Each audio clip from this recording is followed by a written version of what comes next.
Hi viewers, welcome to our channel. ప్రస్తుతం మనతో పాటు సీనియర్ జర్నలిస్ట్ దాము బాలా సార్ ఉన్నారు. వారితో మాట్లాడదాం. నమస్కారం నమస్తే. సార్. సత్యవేడు ఎమ్మెల్యే ఆదిమూలం కేసులో ఒక ట్విస్ట్ చోటు చేసుకుంది సార్. మనం అప్పట్లో చూసాం, పెద్ద హల్చల్ చేసింది. ఒక మహిళ తనపై అత్యాచారం చేశాడని చెప్పేసి అతని మీద కంప్లైంట్ చేసింది. ఇప్పుడు ఇది కాంప్రమైజ్ అయిపోయింది. కోర్టు కూడా ఈ కేసు కొట్టేసింది. అసలు ఏం జరిగింది మరి? అప్పుడు అంతా హల్చల్ జరిగింది కదా, ఇప్పుడు ఎందుకు కాంప్రమైజ్ అవ్వాల్సి వచ్చింది సార్? దీని వెనుక కారణం ఏంటి? నేను ఆ రోజే మన వీడియో చేసినప్పుడు ఇది కూడా చెప్పాను. ఇది ఇట్లాంటి కేసులు నిలవు అని చెప్పాను. సో, జనరల్‌గా ఏందంటే ఇప్పుడు మనం జానీ మాస్టర్ కేసు కూడా నేను చెప్పాను. అది జరుగుతుంది, కావాలంటే చూడండి. వీళ్ళు అమ్మాయిలు కంప్లెయింట్లు ఇచ్చేది కూడా ఎందుకు ఇస్తారంటే ఏదో సెటిల్ అవుదామని ఇస్తారు. వాడి మీద నిజంగా వీళ్ళకి అన్యాయం జరిగింది, దాని మీద చర్య తీసుకోమని వాళ్ళకి కూడా ఏమి ఉండదు. ఉంటే 5 ఏళ్ల పాటు ఆ అమ్మాయి ఆహ్, ఈ మాస్టర్‌తో ఎందుకుంటది? 5 ఏళ్ళు ఉనిందంటేనే ఉనింది. ఆమె చాలా హ్యాపీగా మాట్లాడుతుంది. 2022లో కూడా ఆగస్టు 22 ఈ యథారాజ తథా ప్రజల్లో కూడా హ్యాపీగా మాట్లాడుతుంది. అంటే క్లియర్‌గా ఏమైందంటే ఇతనితో ఉనింది, ఇతనికి కావాల్సింది తనిచ్చింది, తనకు కావాల్సినట్టుగా అతను హెల్ప్ చేశాడు. ఇవన్నీ జరిగింది. కాకపోతే ఇక్కడ ఇంకో ఇంకొంత ఎక్కువ ఇతను హామీలు ఇచ్చుండొచ్చు. ఈ అమ్మాయి ఎక్కువ ఎక్స్‌పెక్ట్ చేసుండొచ్చు. అట్లాగే వీళ్ళ మధ్య కొంత ఎమోషనల్ డ్రామా కూడా ఉండొచ్చు. ఎందుకంటే ఇతను పెద్దవాడు, 21 ఏళ్ళ ఆహ్, సీనియరు ఇతను. ఆ అమ్మాయి ఇప్పుడు 21, తనకి 42.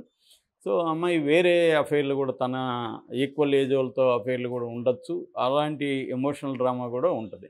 ఈ ఓవరాల్‌గా ఆ అమ్మాయి మొత్తానికి తన మీద కేసు పెట్టింది. ఇప్పుడేమవుతుంది, ఈ కేసుని మేనేజ్ చేసుకోవాలంటే ఆ అమ్మాయిని వీళ్ళు మేనేజ్ చేసుకొని అమ్మాయికి డబ్బులో ఇంకోటో ఇచ్చి ఆహ్, రాజీ పోవాలి. అది తప్ప దీన్ని లీగల్‌గా ఎదుర్కోవాలంటే చాలా కష్టమైన విషయం. పోక్సో కేసు కాబట్టి రేపొద్దున పొరపాటున ఏమన్నా ప్రూవ్ అయితే అతను మినిమమ్ 20 ఏళ్ళు పడుతుంది జైలు నుంచి బయట రావడానికి. ఓకే. కాబట్టి మేనేజ్ చేసుకుంటారు. అందుకని ఇప్పుడు 20 ఏళ్ళ జీవితం ఉంటే అతను ఈ 10,00,00,000 ఆ అమ్మాయికి ఇప్పుడు 10,00,00,000 ఇస్తారనుకో ఎగ్జాంపుల్‌కి. ఆ 10,00,00,000 అతను సంపాదించుకోగలడు. ఎందుకంటే అతను చాలా సక్సెస్‌ఫుల్ కొరియోగ్రాఫరు.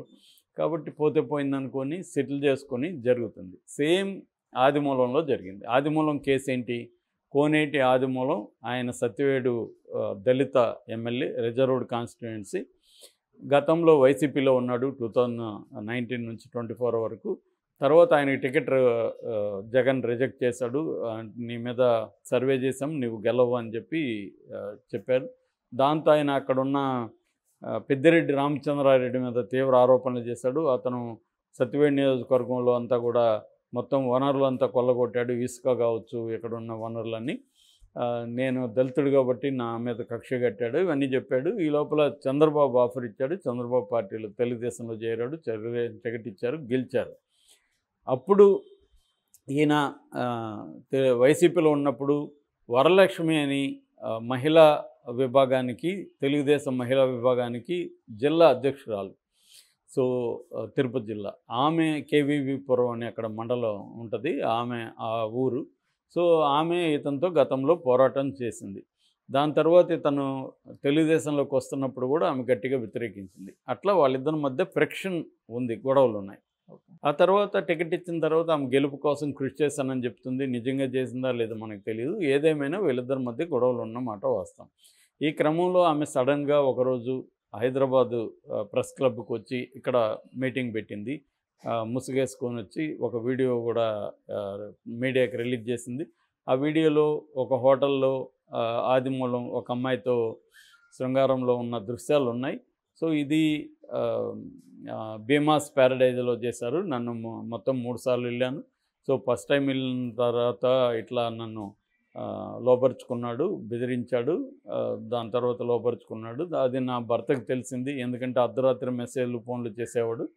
భర్తకు తెలిస్తే భర్తకి నేను కన్ఫెస్ అయ్యాను. దాంతో ఆయన సలహా ఇచ్చాడు, "నువ్వు కెమెరా తీసుకెళ్ళు, వాడిని రికార్డ్ చేయి, బయట పెడదాం" అని చెప్పాడు. నేను పెన్ కెమెరా ఇచ్చాడు నాకు. పెన్ కెమెరాతో రికార్డ్ చేశాను. సో, ఇది నాకు అన్యాయం జరిగింది. అతను నన్ను బెదిరించి ఇట్లా లొంగదీసుకున్నాడు అనేది ఆమె చెప్పింది. దీనికి స్పందించిన తెలుగుదేశం ఇమ్మీడియేట్‌గా పల్లా శ్రీనివాస్ అధ్యక్షుడి పేరుతో దాన్ని ఆయన్ను సస్పెండ్ చేశారు. ఫర్దర్ ఎంక్వైరీ వరకు ఒక ఫ్యాక్ట్ ఫైండింగ్ కమిటీ వేశారు. తర్వాత ఆమె పోలీస్ కంప్లైంట్ ఇచ్చింది తిరుపతి పోలీస్ స్టేషన్లో, వన్ టౌన్లో. కంప్లైంట్ తీసుకున్న పోలీసులు మామూలుగా ఆమెకి వైద్య పరీక్షలు చేస్తారు. అక్కడ ప్రసూతి వైద్యశాల ఉంది. Maternity wise hospital. దానికి తీసుకెళ్తే ఆమె నేను ఇక్కడ చేయించుకోను రిజెక్ట్ చేసినట్టుగా తెలిసింది. మొత్తానికి ఆమె వైద్య పరీక్షలు చేయించుకోలేదని తెలిసింది. దాని తర్వాత ఏదో రుయాకి ఎక్కడికో తీసుకెళ్ళి చేయించారు. దాని తర్వాత ఈయనేమో చెన్నైలో హార్ట్ ప్రాబ్లం ఉంది, అక్కడ చేరాడు. ఆల్రెడీ ఆయనకి స్టంట్ వేశారు. మధ్యలో వీళ్ళ భార్య వీళ్ళ వాళ్ళు వచ్చి కూడా మాట్లాడారు. కొంత హంగామా నడిచింది. సో ఇరువైపులా కొంతమంది జనం చేరారు. ఇద్దరు కూడా దళిత్సే వాళ్ళు. సో ఇలాగా నడిచిన తర్వాత ఇప్పుడు నిన్న వాయిదా ఉంది. యాక్చువల్గా నిన్న వెళ్ళాలి కోర్టుకి. దాంతో ఇరువైపులా కూడా మహిళా న్యాయవాదులు అని చెప్తున్నారు. వాళ్ళిద్దరు కోర్టుకి ఏం చెప్పారంటే, సార్ వాళ్ళు కోర్టు బయట కాంప్రమైజ్ అయిపోయారు, సో వాళ్ళు దీన్ని క్లోజర్ పిటిషన్ వేస్తున్నాము అని ఇద్దరు కలిసి వేసినప్పుడు కోర్టు కూడా చేసేదేం లేదు. కోర్టు కూడా ఆమోదించి కేసు కొట్టేసింది. సో కథ సుఖాంతము, శుభం కార్డు పడింది. అతని సస్పెన్షన్ ఇప్పుడు ఎలాగో ఎత్తేస్తారు. సో ఆ అమ్మాయికి మరి ఏమీ కాంప్రమైజ్ అయ్యారు, ఇక్కడ ఎవరిది తప్పు? ఇప్పుడు నిజంగా ఆ అమ్మాయి ఫాల్స్ కంప్లైంట్ అయితే ఆ అమ్మాయి మీద కేసు పెట్టాలి ఇతను, అంతే కదా. ఒక వ్యక్తి నీ మీద రేపు ఫాల్స్ కేసు పెడితే అమ్మాయి మీద పెట్టాలి. ఇక్కడ అదే కదా చేశారు. కుక్కల విద్యాసాగర్ ఫాల్స్ కేసు పెట్టారని అతను అరెస్ట్ చేశారు కదా ఇప్పుడు మొన్న. అదే మాదిరిగా మరి ఆమెను అరెస్ట్ చేయాలి కదా తెలుగుదేశం ప్రభుత్వం. అదే ఆమె కానీ వైసీపీ అయింటే అరెస్ట్ చేసి ఉండేవాళ్ళేమో. సేమ్ పార్టీ కాబట్టి తేలుగుట్టిన దొంగల్లాగా తెలుగుదేశం ప్రభుత్వం కూడా సైలెంట్ అయిపోయింది. సో అతను కూడా ఇప్పుడేం ఆరోపణలు కానీ అవేమీ చేయట్లే ఆమె మీద. గతంలో చేశారు కానీ ఇప్పుడేం చేయట్లే. అంటే ఏదో సెటిల్మెంట్. ఏం సెటిల్మెంట్ అనేది జనానికి తెలియదు. కాకపోతే ఏం సెటిల్మెంట్ అయి ఉంటుంది? డబ్బులే ఉంటుంది ఫైనల్గా. ఏదైనా వాళ్ళు ఎందుకు కేసు పెడతారు? ఏదో ఆశించే కేసు పెడతారు.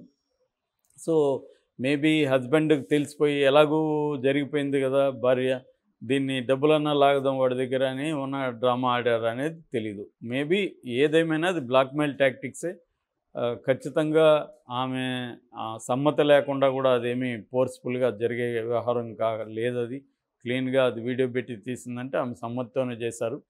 ఏదేమైనా దాన్ని ఉపయోగించుకొని భర్తకు తెలిసిపోయింది కాబట్టి ఒక డ్రామా ఆడి డబ్బులు లాగడానికే చేసినట్టుగా తెలుగుదేశం వర్గాలు కూడా చెప్తున్నాయి. ఇదంతా డ్రామా సార్, అది మనోడు ఏదో అఫైర్ అయితే ఉన్నట్టుగానే ఉంది, కానీ దాన్ని భర్తకు తెలిసిపోయేసరికి ఆమె ఏదో ఒక డ్రామా ఆడింది. దాంతో భర్త వాడికి కూడా అర్థమైంది, కానీ దీని నుంచి డబ్బులన్నా లాగదాంలే అని అతను ప్లే చేసినట్టున్నాడు అనేది ఇన్సైడ్ వర్గాలు మాటలు. సో ఇలాగా ఓవరాల్గా ఏంటంటే ఫైనల్గా ఆమె పెట్టిన కేసుని ఆమె ఉపసంహరించింది. అంటే ఇప్పుడు మన న్యాయస్థానాలు కూడా ఎలా ఉంటాయంటే ఇద్దరు కాంప్రమైజ్ పోనీలో కేసు పోయింది కదా అనుకుంటారు వాళ్ళు కూడా. ఎందుకంటే వాళ్ళకి కేసుల ప్రెజరు విపరీతంగా ఉంటాయి. దీన్ని మరి ఎందుకు ఫాల్స్ కేసు పెట్టింది, ఆమె ఫాల్స్ కేసు అయితే అది ఇది వాళ్ళు అదేంతో లేదు. పార్టీలు కోర్టు బయట సెటిల్మెంట్ అనేది వెరీ వెరీ కామన్. ముఖ్యంగా సివిల్ మ్యాటర్స్లో విపరీతంగా కోర్టు బయట సెటిల్మెంట్లు. చాలామంది అడ్వకేట్లు అసలు కోర్టుకి జీవితంలో రారు, సెటిల్మెంట్లకే వాళ్ళు ట్రై చేస్తూ ఉంటారు. ఎందుకంటే సెటిల్మెంట్లు ఈజీ వ్యవహారం, దాంట్లో డబ్బులు కూడా బాగా వస్తాయి. సో ఇప్పుడు ఇద్దరు అడ్వకేట్లకు కూడా డబ్బులు ఇచ్చి ఉంటారు ఇద్దరు. అట్లాగే పోలీసులకి కేసు విత్డ్రా చేసుకోవాలి, వాళ్ళకి కొంత డబ్బులు ఇవ్వాలి. సో ఈ మేనేజ్ చేసుకొని ఆది మూలమే మూల్యం చెల్లించినట్టుగా మనకు కనబడుతుంది ఇక్కడ. ఆమె విక్టిమ్ పేరుతో ఆమెకి ఏదో కొంత లబ్ధి అయితే చేకూరింది, ఆది మూలంకి కొంత చెల్లించుకోవాలన్న పరిస్థితి. రాజకీయాల్లో ఉన్నప్పుడు ఇలాంటివి తప్పవు. సో అదే జరిగింది. మామూలుగా ఇలాంటి కేసుల్లో అదే జరుగుతాయి. మన జానీ మాస్టర్ కేసులో కూడా మనం గొంతు దించుకొని చాలామంది జానీ మాస్టర్ అన్యాయం అని ఇవన్నీ మాట్లాడుతున్నారు. ఫైనల్గా జరిగేది అదే. మనకి శ్రీరెడ్డి కేసు కూడా తెలుసు కదా. శ్రీరెడ్డి చాలా అన్యాయాలు జరిగింది, ఇవన్నీ చేసింది, మహిళా సంఘాలను సపోర్ట్ చేశారు. ఫైనల్గా గుట్టు చప్పుడు కాకుండా ఆమె వాళ్ళ దగ్గర డబ్బులు తీసుకొని చెన్నై చెక్కేసింది. సో కథ సుఖాంతం. ఇదే జరుగుతాయి మామూలుగా. ఎక్కువసార్లు జరిగేవి ఇదే. నిజంగా రేపు జరుగుంటే అప్పుడే కంప్లైంట్ ఇవ్వాలి. మన జానీ మాస్టర్ విషయంలో కూడా ఆమె 2019లోనూ కానీ ఇచ్చుంటే దానికి ఒక క్రెడిబిలిటీ ఉండేది. ఈ 5 ఏళ్ల తర్వాత ఇప్పుడు వచ్చి ఆమె అనేక సార్లు పొగిడి మీడియా ముందు డ్యాన్స్ వీడియోలు అంతా చూసి వచ్చినాయి బయటికి. ఇప్పుడు వచ్చి నన్ను అప్పటి నుంచి చేస్తున్నాడు